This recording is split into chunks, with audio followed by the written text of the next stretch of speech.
things are never perfect. Yeah. But through love, you continue to persevere and you move through them. You move through them.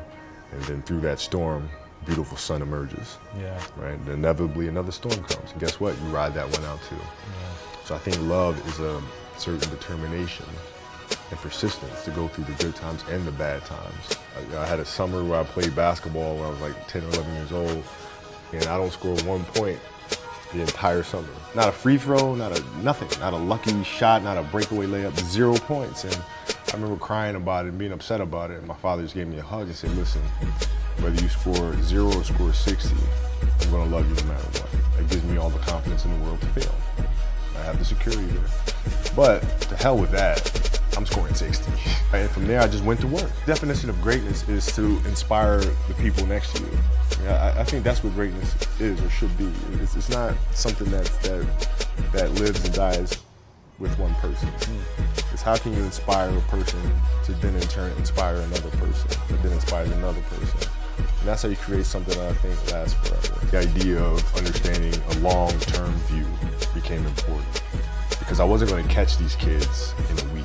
I wasn't going to catch them in a year, right? So that's when I sat down and said, okay, this is going to take some thought, right? What do I want to work on first? What I had to do was work on the basics and the fundamentals. Training 2-3 hours every single day over a year, over 2 years. Really accelerate. You make quantum leaps. And then I was just killing everyone. It sucks to lose. Right. But at the same time, there are answers there if you just look at them. I look at things at their smallest.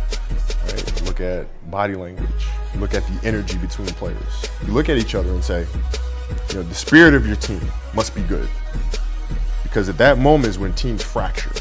If the energy amongst each other isn't there, that trust isn't there, you're done. The answers are there when you win too, so it's a constant process. It's exciting when you win, it's exciting when you lose, because the process should be exactly the same, whether you win or you lose. As you go back and you look and you find things that you could have done better, you find things that you've done well that worked, you figure out how did they work, why did they work, how can you make them work again. So it's an obsessiveness that comes along with it. You want things to be as perfect as they can be, understanding that nothing is ever perfect. But the challenge is try to get them as perfect as they can be. And what can you do? It's in your control. So control what you can. You can do some phenomenal things individually, but they'll never reach their full potential unless you do them collectively. One of the things I had to learn is how to get the best out of my teammates. Yeah. And most people think it's a simple thing, passing the ball.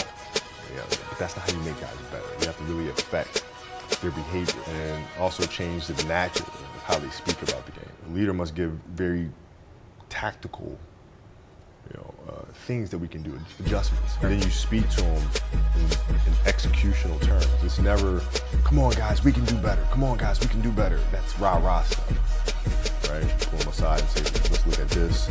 Right? We probably should have done this, that, and the other. By midway through the season, through that behavior, you start seeing them communicating the same way back to you. I started really making a conscious effort to better understand. And that doesn't mean you have compassion and empathy so you go soft to them. It's not sit around and it's all happy-go-lucky type of thing. If you're a leader, your job is to get the best out of them, even if they may not like it at that time. Don't tell me how rough the water is, just bring the boat in. You have to listen, and you have to pay attention to what your colleagues or teammates are saying. And what are certain things that drive them, certain things that motivate them, that trigger them. I think that's our challenge is to figure out how our story can impact others and motivate them in a way to create their own greatness.